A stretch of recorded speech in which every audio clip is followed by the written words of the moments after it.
The Pow Wow is all about healing. When we send our relatives or ourselves to go dance out there, that's what we say, go dance for the people. It's a lot of pride wearing the feathers, the regalia. And the Creator is always watching Grandmother Moon and what we're doing, and they feel good when we dance, right? Remember the people who need healing.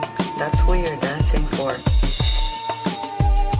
Honor yourself, honor the circle, honor the drums, honor people around you. Be humble, be respectful, and say hi, bonjour to everyone. And that drum helps you. They lead you to do that work.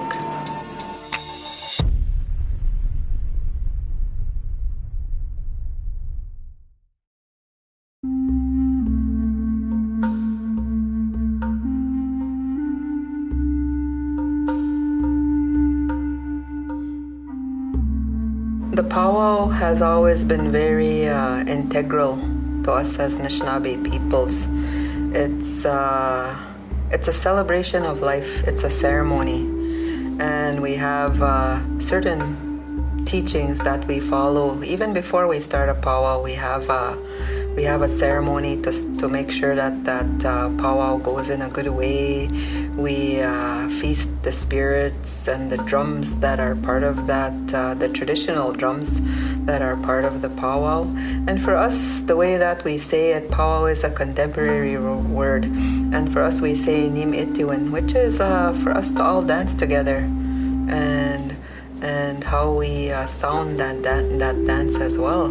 So it's about visiting. It's about coming together. It's really a gathering. It's a social event, but it's also an activity that's holistic, and once again in our spirit, mind, and body. And we use all of those when you're at a Pow Wow. As Anishinaabe, everything stems from the Creator, and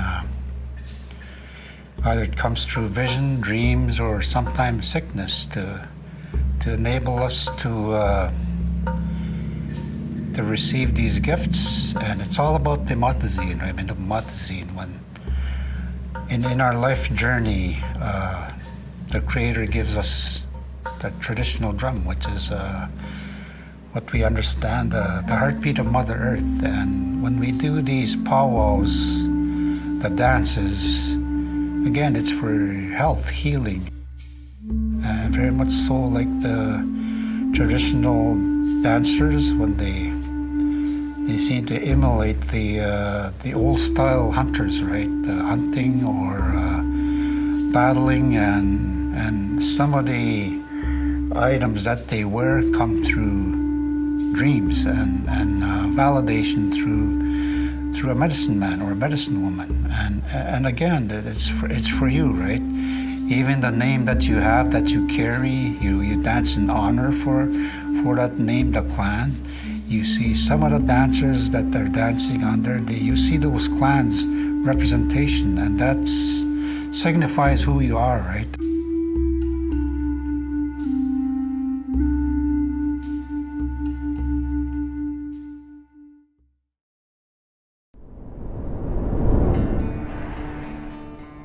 It builds up your physical, because you're using all of your muscles.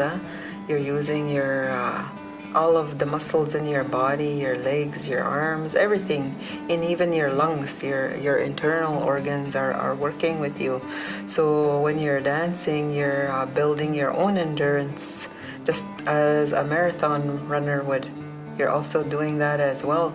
And the way that people dance, it's intricate, and their footwork is very intricate, and it might mean different things for the certain dances that you do. So that's that dancing and that socializing, it's all encompassing, and like I said, it gives your body a really good workout, even if you're just walking out there with both walking and actually dancing. the relatives that have passed on, that connection is for us never to lose that. They'll always be with us, even here today as I speak. I have probably relatives with me that I don't see, right? But I don't have that gift, but people do, right? And that's just why we have these dances, these powwows, dancing for life. And all of us should embrace it and not be scared of it, right? Even when I dance in a circle without regalia, it feels good, right? Because it touches the heart, your DNA. We're very much a part of the dance, the drum, the heartbeat of the drum, the singers that they sing, the dreams, even the songs come from the Creator. There's songs for women dances, there's song for men, there's song for children, there's song for animals, but all of those songs are well known. And there's certain songs depending on which dance that you're doing. And when you go to those powwows, and if you listen and hear, you'll know which songs are meant for certain dances. You'll come to know that.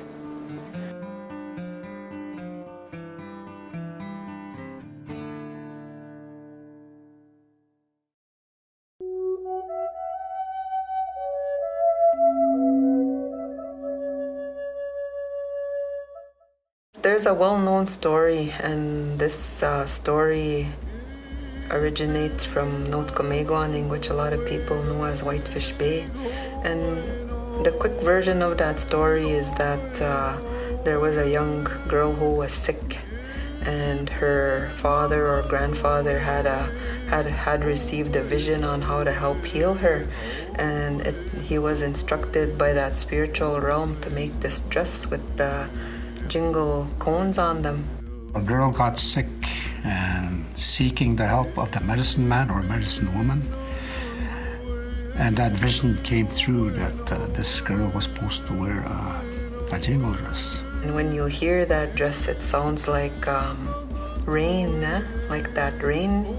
Sometimes when you hear that rain coming from the sky, and how that sound makes that so.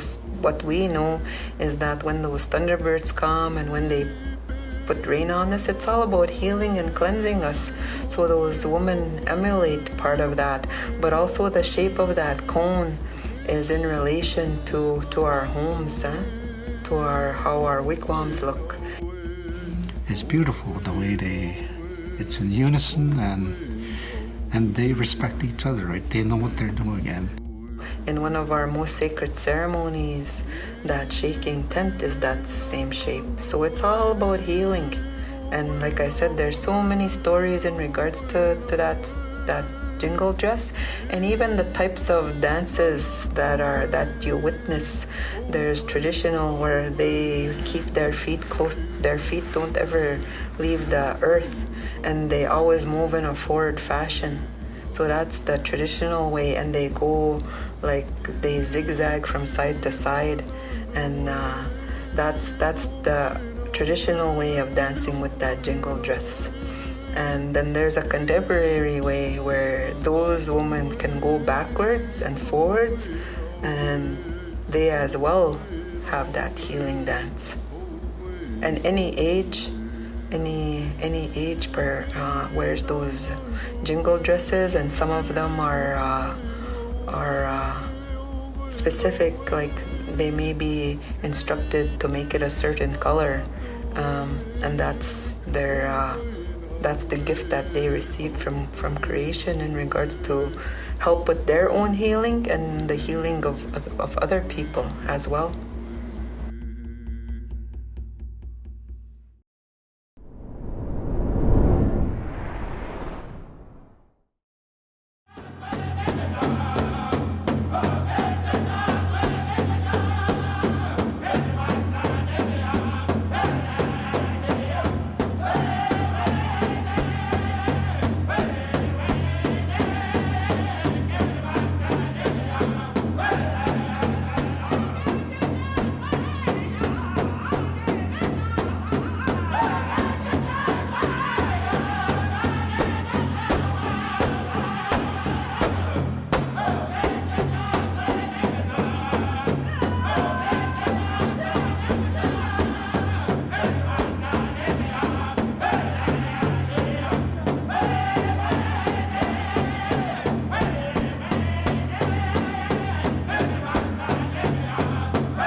My knowledge from traveling is that it came from the Omaha people out in Nebraska, and then it went further out west, places like Rocky Boy, as well as North Dakota, South Dakota, and it's been shared throughout every nation, just about every nation north of us, South Dakota, right into Ontario. See, the way they dance is flattening the grass, and when he dances right, he kind of maybe spreads the grass and follows the path and crouches from time to time so the enemy might not see him, and this is what you vision when you go to a powwow, right? The exercise, the socializing, meeting friends, and the dance itself, the fluid motion of dancing, and as it represents the tall grass on the wheat field, as well as what it represents is, for me, is life. The feathers that they wear, it's significant, symbolic of the eagle, right? Because that's how the Creator is. The eagle is a messenger for us, and I think it's very important to be part of that regalia that you wear. It's people refer to it as a costume, but it's not a costume. Right? It's part of you. It's in your DNA of how your regalia is designed, right? That dance is in real. If you ever see the men dance to that, it's like that tall grass waving back and forth in the wind. So they emulate that, and even their footwork emulates how that grass sways in the wind, and how it, even if somebody happens to step on that grass, it bounces back, right? So it speaks of strength and resilience as well. The regalia itself, and that's the connection. Like, take for example, like the grass dance of the old days. They wore grasses on their hips as well as around their bodies, and that's what basically represents the grass dances, and the connection to Mother Earth. The way they're adorned, it's everything natural to us, like the either the deer or the horsehair that they use for their roaches, the flowers, or the way that they're adorned, it's specific to them. However, that they may be gifted for how they're supposed to dress. That's what I think of when I think about the grass dancers. It all stems from the past, right? Honoring the past people that have fought for our freedom as Anishinaabe people. When I'm dancing on the floor, I feel at home. It's my peace. I get a lot of peace when I'm out on the dance floor, as well as being with the people, the dancers, the other dancers, just about everybody, the MC. It's a lot of jokes. It heals my spirit and my mind.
teaching that I've heard of the fancy shawl is that it's danced, of course, by women, but most especially the young girls, because you need a lot of endurance and to be really physically fit in order to do that particular dance. When you look at the dance and the way that that young woman is dressed. They have a beautiful dress that's really flowy when they dance around. They also have a shawl around them, and also with their beadwork and all of that. And they have very intricate footwork as well. And it's a very beautiful dance to witness and to be a part of, and it's very fast. And when you look at that particular dancer or those dancers, they look like butterflies that are floating around actually. And those dancers that have that expertise in that, it looks like they're just floating around off of the earth or barely touching that earth, because that's how highly skilled they are at that particular dance. And they also twirl around just much like how a butterfly would. And so that's that particular dance, and it's also in honor of that butterfly, and how that butterfly transforms. Like we know, they start off as a caterpillar, and through that transformation they become that beautiful butterfly. So it speaks to how, and shows us how us as human beings have that ability to transform within our own lives as well, and how we can be as beautiful, as strong, and as just like that butterfly is. So that's the fancy shawl dance. It may have changed through time, but when you ask for colors, even when you dance in the pow, there's certain protocol involved, right? There's dresses for competition and for traditional, right? Strictly traditional. And I know at one time too, those shawls, and they still are today, they're gifted to women to help them with their leadership work and also with healing work. That's those shawls are very highly respected and honored in that way.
It's one of the oldest dances, right? It's been there for a long time. Even before I was born, I seen them and growing up.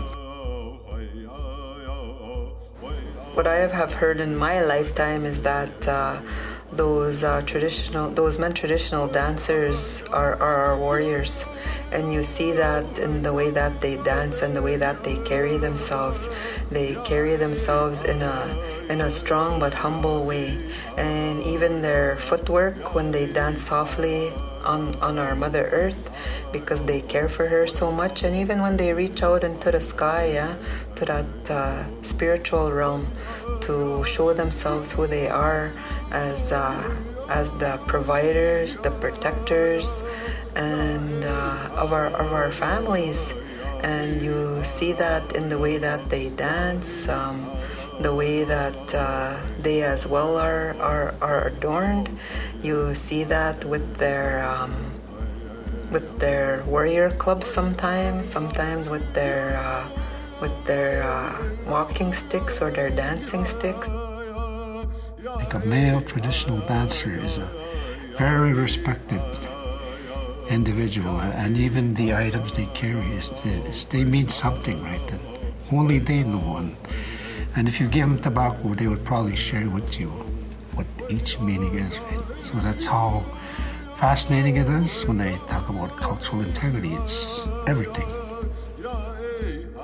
That's what I know about that they are our warriors of our people, and you see that when they're doing certain dances as well. And sometimes you see them when they get down on their knees and they look like they're looking out for game or for whatever they may be doing at that particular moment in time when they're dancing. It's a gift from the Creator. When you're bestowed the vision of who you want to be, who you should be. And it probably goes back to pound maker days, Sitting Bull, and when they dance, we dance for life. Because the Creator made us that.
All of our communities have a community powwow, and they're throughout the whole summer. So every weekend you're gonna have a community hosting a powwow, and it brings many people together. Like I said earlier, it's about tending to your spirit, your heart, your mind, and your body. And it's about the art of visiting one another, and you learn so much from that because you also get to voice what you're doing there. You get to hear what's happening there, and even it helps you become more aware of your physical body.